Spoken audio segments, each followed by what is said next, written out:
ഒരുപാട് കോളിളക്കം സൃഷ്ടിച്ച അയോധ്യയിൽ നമ്മൾക്കറിയാം ബാബരി മസ്ജിദ് പള്ളി പൊളിച്ച സ്ഥലത്ത് പണിഞ്ഞ ആ അയോധ്യ നിൽക്കുന്ന മണ്ഡലത്തിൽ കാര്യം ഏറ്റവും വലിയ വികസനമാക്കി BJP കൊണ്ടുവന്ന ഒരു സംഭവം.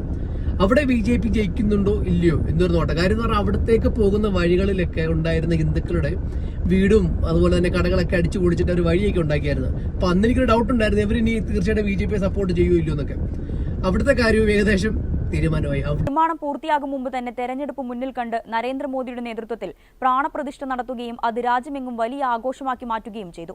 തെരഞ്ഞെടുപ്പ് പ്രചാരണ വേളയിലും രാമക്ഷേത്രം ഉയർത്തിക്കാട്ടി BJP നേതാക്കൾ വോട്ട് തേടി. കോൺഗ്രസും SP-യും അധികാരത്തിലെത്തിയാൽ ബുൾഡോസർ കയറ്റി രാമക്ഷേത്രം തകർക്കുമെന്ന് വരെ മോദി പ്രസംഗിച്ചു.